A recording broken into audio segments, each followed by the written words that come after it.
Hello, good people. Welcome to our show. Bad people, welcome to our show. Anyone who wanna learn more about growth marketing, welcome. We don't want to divide people.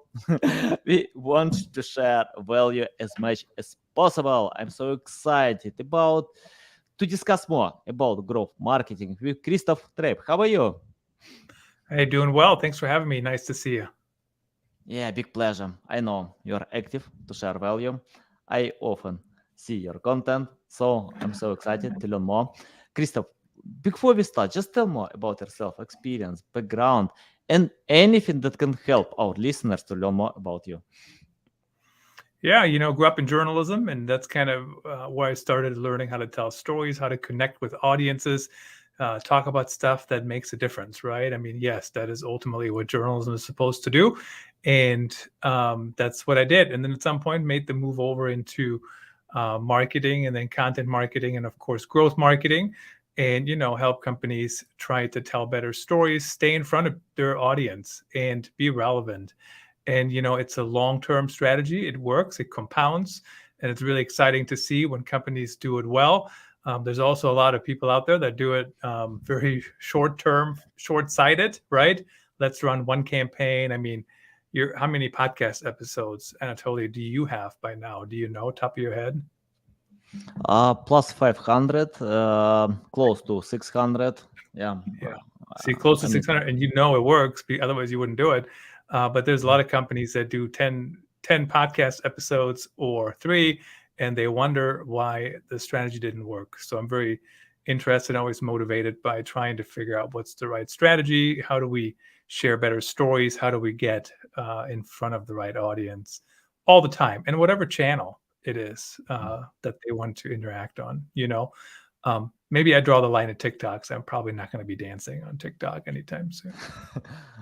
You don't need to dance on TikTok. You need to be yourself at any channel. And I think it's better not to limit your possibilities, to some common thinking that TikTok for dancing or singing, because the most following person on TikTok don't dance, don't sing, and people love him. He's more comedian, and you mentioned that people can give up after recording like less than 10 podcasts. It's common issue with any content because people can't get quick results, overnight success, but it takes time. It's not sprint, it's marathon. You need to go step by step to learn. And I think I like this book written by Jack London 100 years ago, Martin Eden, when the book author didn't have any education, but he loved to write, and he spent so much time to write, and he was denied many times. I don't remember exactly, a lot more than John Rowling with Harry Potter, but yeah, he didn't give up because of loving what to do and became a great author. I think it's the same with podcasts. For example, Mr. Beast gave Yeah. tips. You need to film 100 bad videos. I think you can record 100 bad podcasts to write 100 bad articles just to Yep. improve your skills. Christoph, I like your background in journalism. And for me, people who have this background, they are creative. They don't want to rewrite. They want to create something new, valuable, unique. Can you tell how it can help you in growth marketing?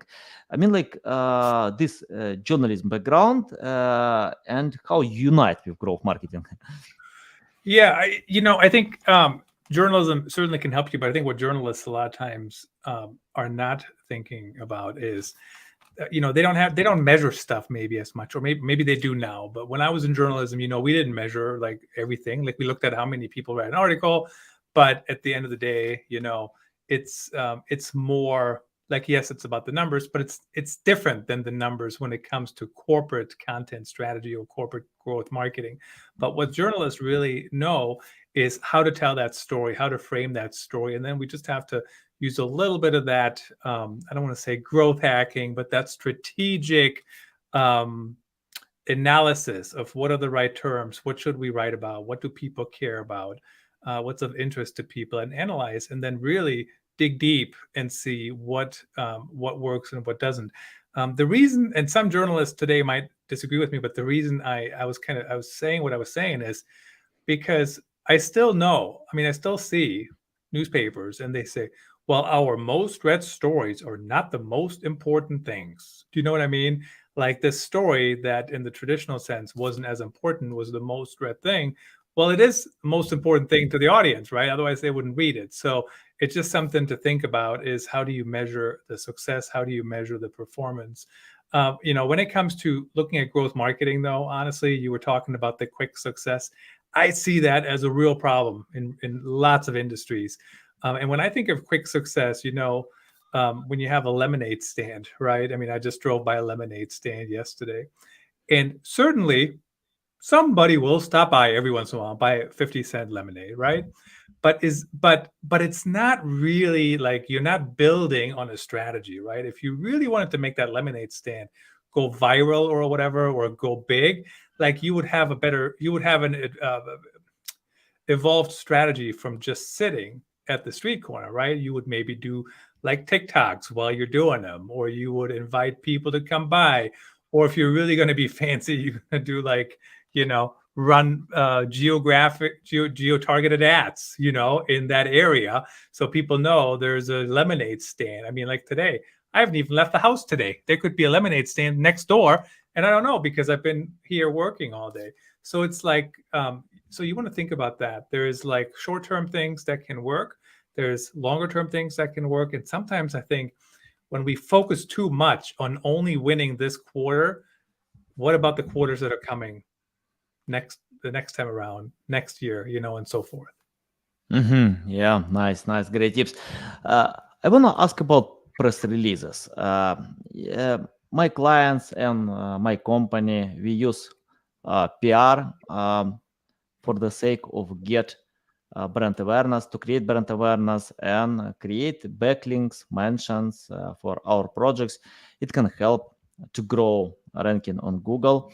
And what I found, it's hard to write press release that journalists wanna share, and most press releases are dying without any success. But some press releases can get great mentions. For example, we got mentioned on CNN, Business Insider, many other great resources. Can you tell how to do it right? I mean, like how to write something that journalists wanna share with their audience? Any tips about that? Well, I mean, first of all, you have to think about what journalists, right? So let's say if Yeah. you're a B2B tech company, I mean, being on CNN, like, yeah, certainly somebody who wants to buy your product will see you just because CNN has a big audience, or I think Fox News is even bigger, right? Like, so if you're going to end up on Fox News, maybe, but it's not super targeted marketing anyways, right? Like you're much better off being quoted in a trade publication, or maybe like a blog that actually addresses the audience you're after, right? Like especially, I mean, it depends on what you're selling, certainly, but if you're not selling a mass product that everybody would want, like an Apple Watch or something like that. Maybe not everybody wants that, but you know what I mean? Like you don't necessarily need to be on CNN anyways. But let's play with the idea, maybe a trade publication or a blogger or somebody like that.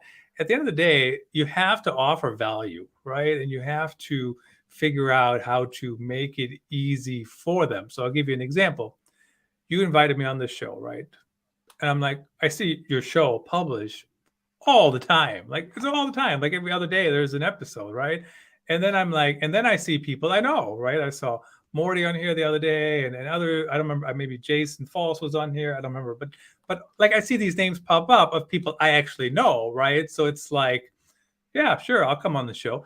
And then I was invited on a podcast maybe a month or so ago, and they haven't published a single episode ever. So I said, that's not necessarily a deal breaker because everybody has to start somewhere, right?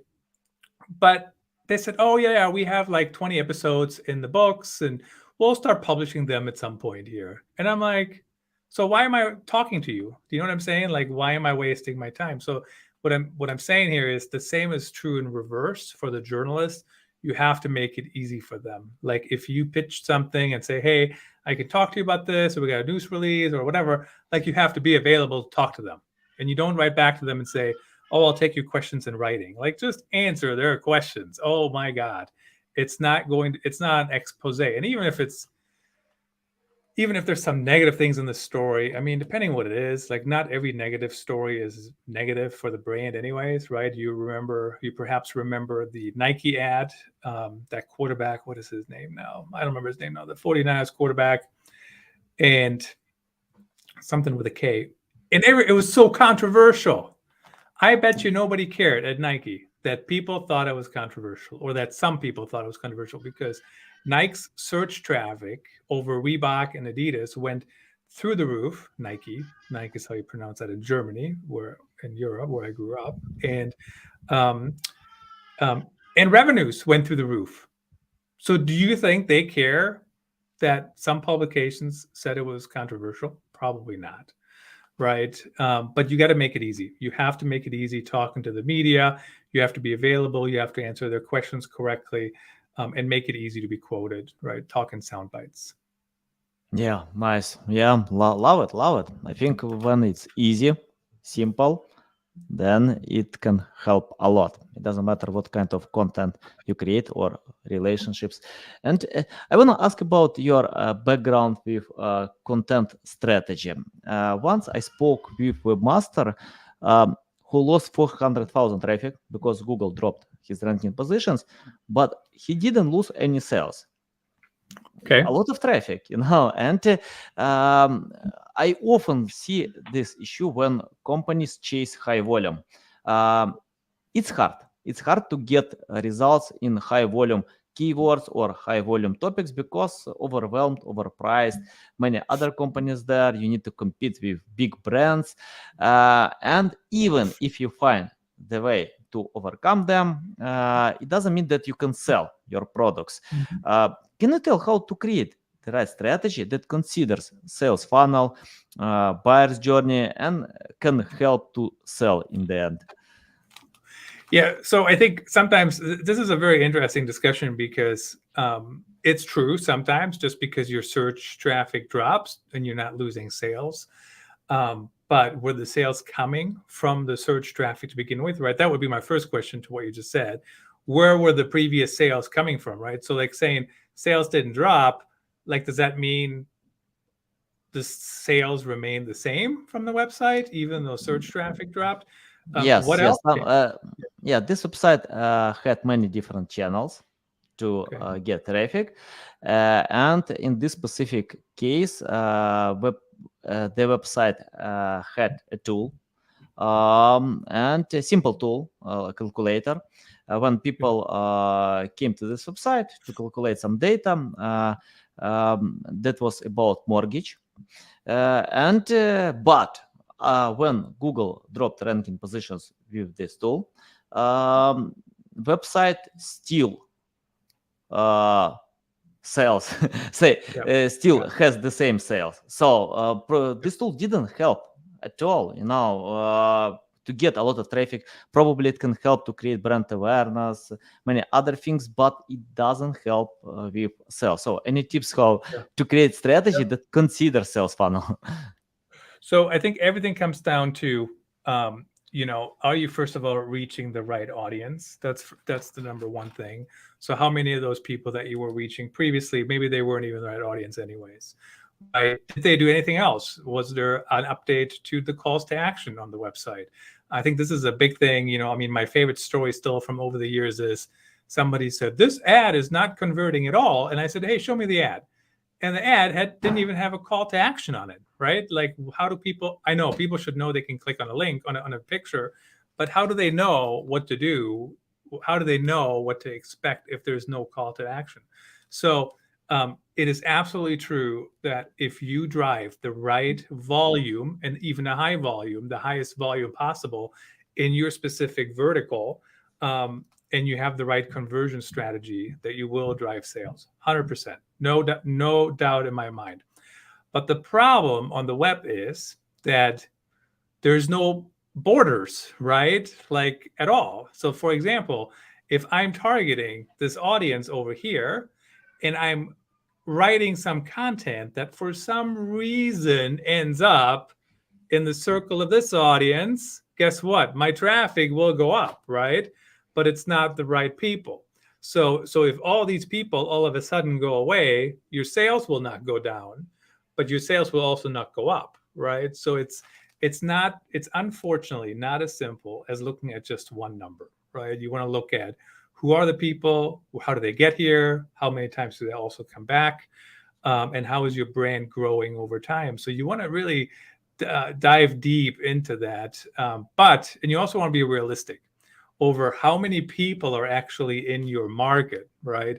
And there is a number because no market in the world is indefinite, right? I mean, sometimes people try to say that, oh, yeah, these people can use it and maybe they can, but not today. Who is your market today?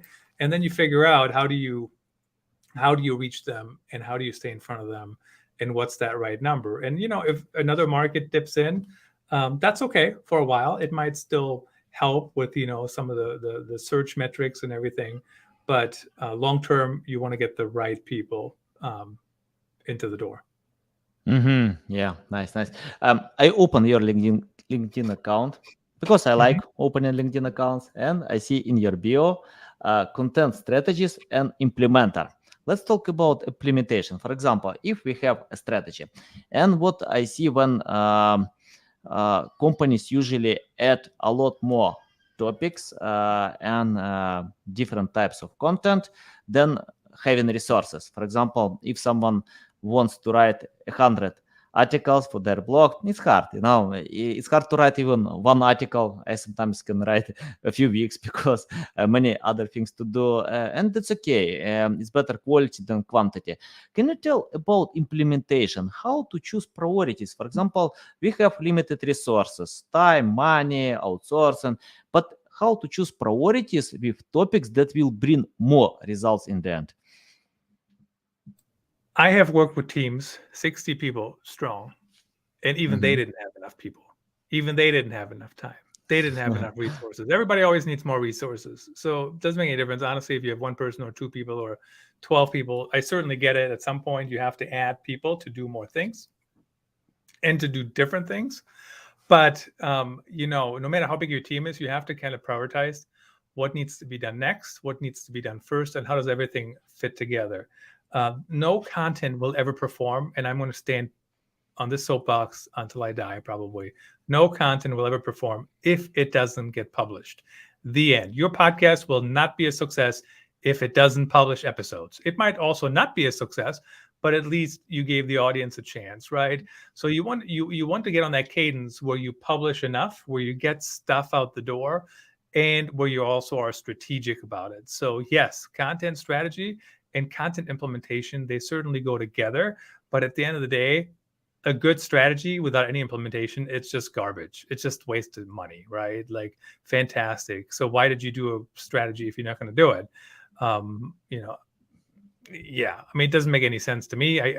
I'm hedging because I'm sure there are some reasons why some people think it's a good investment because like their boss wanted it and that's all they wanted, and then they're leaving or whatever, But in general, for the business as a whole, have a good strategy, implement, test, update the strategy, and keep going. I mean, that's kind of how that works. That's why I make a big deal about both parts, and I think they're both important, obviously. Mhm. Uh, Many years ago, when I started my digital, that was 2008, I hired a team of jack of all trades. Someone who could write content, edit, submit, even promote. Today, yeah, I fired this team because of Google, because of many other things. It's hard to compete when competition is hard.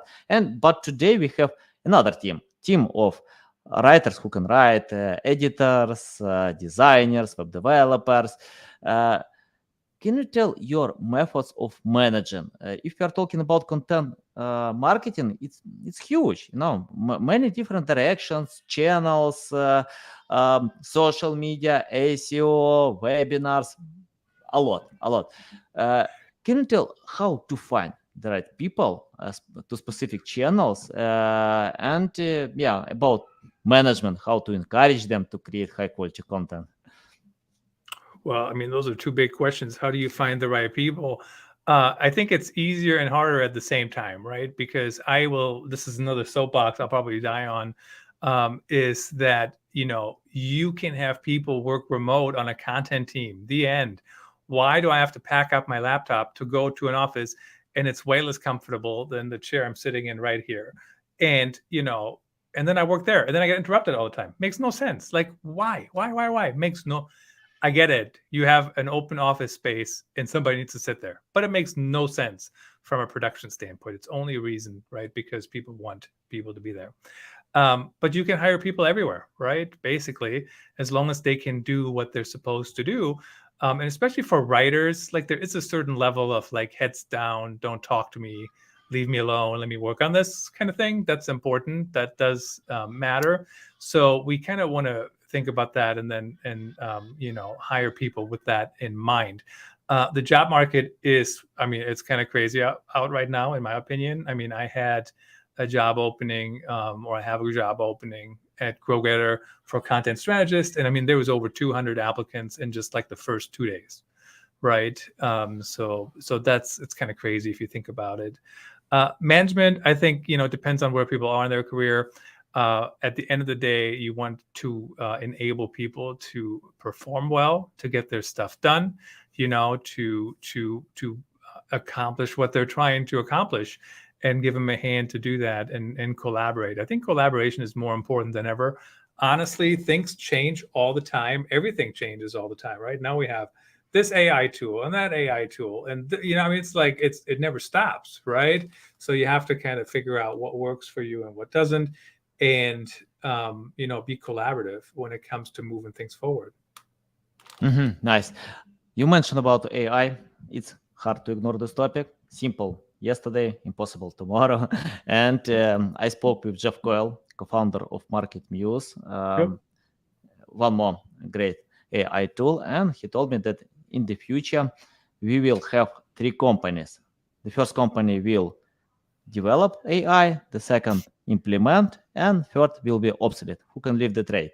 And after launching ChatGPT, I spoke with a few big publications, and they told me about stopping to accepting press releases because of after launching ChatGPT, they got a lot more requests with generic information.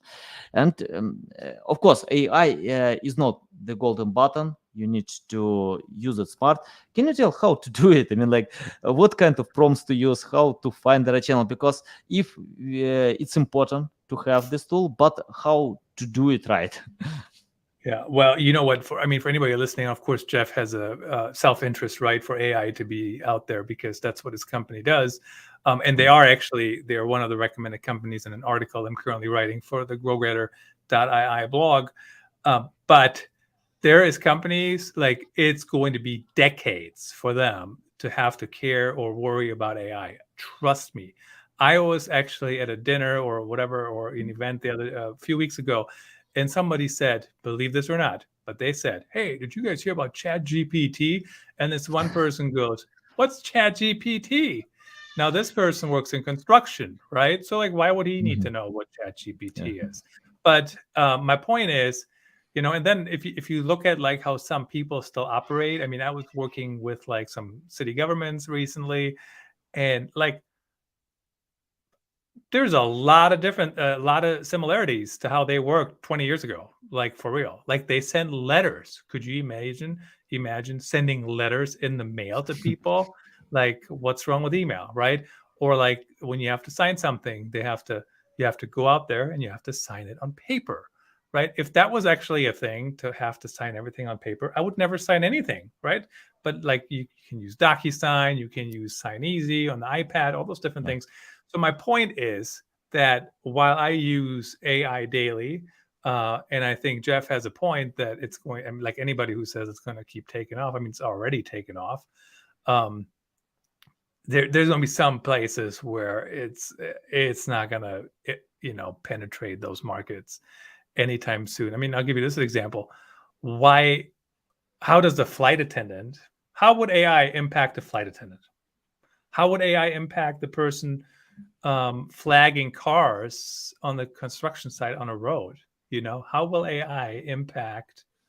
Um, I mean, I don't know, like the waitress, right? How will AI? I mean, there's all kinds of things where, or the person that the cashier at the gas station. How? Like, see what I'm saying? Like, we don't have the answers. So, and we're like all into this stuff. So, my point is, yes, it will change things. It will make things easier. It will make some things harder when we don't use it well. But everybody, we need to figure out what's the right balance, right? And at the end of the day, we want to grow our business. We want to drive revenues, and we want to build the brand. And so AI has a place in that, but we also don't need to overreact and throw everything out with the baby out with the bathwater. The final thought on that is, by the way, I saw some companies, I don't know where I saw it, I assume was true, but or maybe somebody got fired or something, but some companies fired people because they were just using AI to write their content. And here's the problem with that. Totally. I use AI all the time for different things. But who owns that content? Who is the copyright owner? Right now in the United States, nobody. There has to be human intervention. So if you are a company that doesn't care about that, then you're fine. But like if you're a freelance writer, I would absolutely not use AI content creation as the final Mhm. product. That makes sense. So you kind of want to think about that, how you do that. And certainly I know your product can help people with that. And so we don't want to discourage them from doing that. And they shouldn't. It's just something to think about, right? How do you use it? And what are the current laws? And the laws certainly are behind. Yeah, I couldn't agree more. And I usually tell you need to use it smart. My Correct. product, ChatGPT, for example, I usually feed AI with the right data. For example, if you give the right data, then you can edit content on ChatGPT. I can't generate text on ChatGPT. I can, but I don't like it. But when I write myself a bad copy and edit on ChatGPT, I can get great results. I can ask, please edit to my audience demographics, interest, hobby, and yeah, I can get great result with that. But I agree. I'm not sure it's a good idea to fire someone because ChatGPT can replace them. But you need to teach your employees to use it. Use this tool 100%. to increase productivity because this tool can't replace them, but it can Yeah. help them a lot, to get great results. So yeah, I love ChatGPT and I'm gonna use a lot more. And Christoph, I wanna ask about common mistakes. Can you list mistakes that companies still do in growth marketing and your tips how to find another way? Yeah, I think one of the biggest mistakes is not to have like a full funnel strategy, honestly, trying to figure out how do you serve the customer at all the different stages and then, slowly be ready for, or be not slowly, but be ready when they're ready, but, kind of help them to move through the funnel. I'll give you an example. Content strategy, certainly you can see quick results once you get going. But I think when you really see content strategy work is over time, right? Like it just compounds and compounds and compounds. I mean, you're seeing the same thing, I'm sure, with your podcast. That's kind of how it works. So sometimes people give up too quickly. But I think one of the biggest things is people don't have a strategy. Or they don't figure out how to do it, or who should do it. All this stuff takes time. It's just kind of like how you move things around, like what technology you use, to optimize your time. But at the end of the day, somebody still has to do it. I was on a call the other day with somebody. They wanted to know about live streaming, and they had all these questions. And I was talking about it, and it's amazing how many little bitty things there are, like that, and too, because you're live streaming, but like that you actually have to think about while you're doing all this stuff, right? So, um, it's not as easy as just saying, "Hey, let's just go do it." No, you could, but is it going to work? But you have to start with a strategy. what's different about you, what's unique about you, who you're trying to reach. How do you know that's who you're trying to reach? How do you know that's the right audience? And basically go from there. Nice. Christoph, I want to ask about your strong side. We have a lot of marketers, a million marketers, Yeah. freelancers, companies in this niche. So, and I spoke with plus 500 marketing experts, and I found everyone has their strong side. So Mhm. let us know about your strong side. Why you are better than many other marketers online? Oh, my strong side. At least you didn't say my superpower. Thank you for not not using that term. I think my biggest strong suit is like, how do we figure out how to get content to perform? Like certainly I write a lot. I do podcasts now and live streams and all these different things, TikToks or whatever. But at the end of the day, it comes back to how do we get content to perform? Sometimes, which is something I didn't do at all as a journalist, that means you go back to an old article and you update it, right? And you update. I was looking at something the other day, and like the keyword I was going after didn't really work. So I did some more research and I looked at that some more, and I realized maybe I should go to this related keyword, right? Should go after this related keyword more. And I just made some slight changes in the content, and now we'll see what happens. That was just a few days ago. So I think that's like my biggest strength. I would recommend everyone to kind of figure out, how do you learn that? How do you learn to evolve your content, your strategy, and then truly push for growth? Nice, nice. Uh, I want to ask about your experience.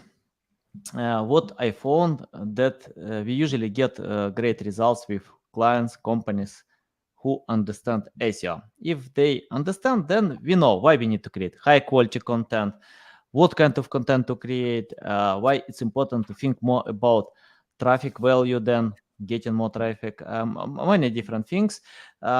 If they don't understand, I tell them, take my course, learn from Lily Ray, Jeff Coyle, Mike Phillips, Chelsea Alves, go to YouTube, go to Google, just learn, get the basic how it works.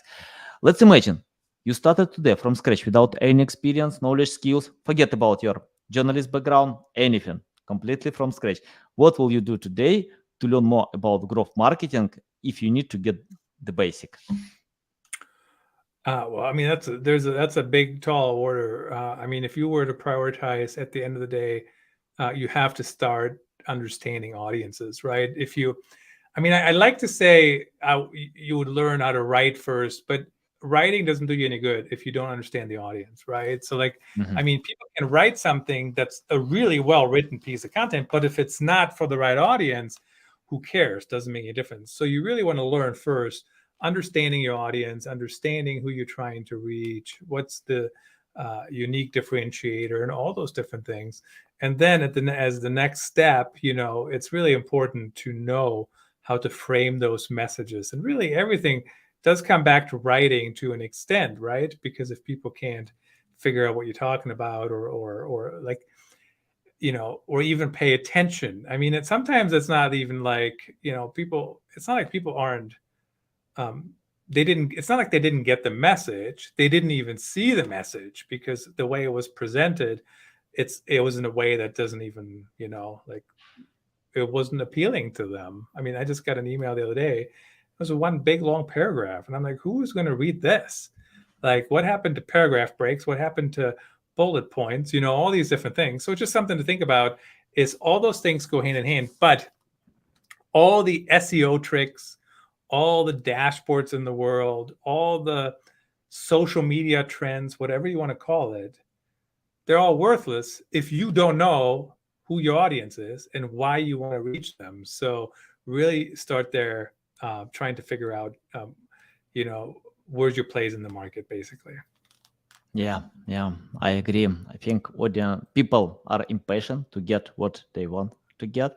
So if you wanna to, I remember this quote: if you wanna to sell to anyone, you sell to no one. So yeah, that's why it's important to learn about audience. And I have the final question about the Sure. future. Christoph, I want to ask you, take your crystal ball and let us know what kind of future will be in your vision and how we can adapt to this possible future.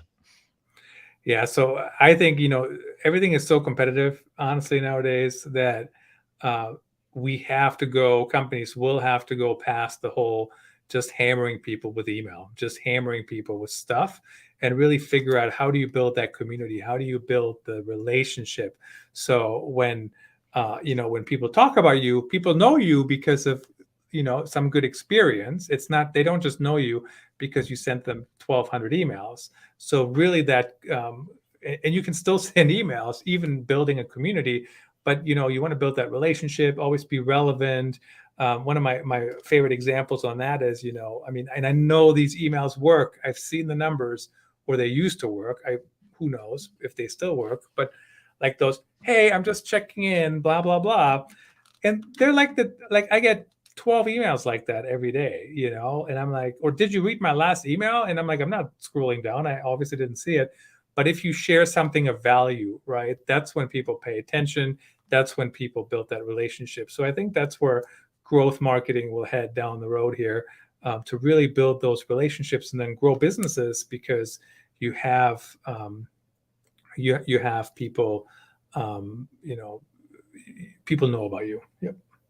Nice, nice. Love it, Christoph. It's a big pleasure to get on my show, to learn from you. Tell the best way how to keep learning from you, how to reach out to you, how to follow you, how to listen to your podcast. Yeah, all that is on ChristophTrappe.com. Feel free to read my blog. Feel free to check out the podcast on there. It's also on dbtv.tv, of course, and growgetter.io. Check us out, growth marketing, especially in the market research arena. So always happy to connect with everyone. Nice, nice. Guys, you can find links in the description below. Listen us on Apple, Google, Spotify. Thanks again for the time. Love it. So valuable. Guys, I recommend to anyone to follow Christoph. I follow on LinkedIn because I want to get something new, valuable.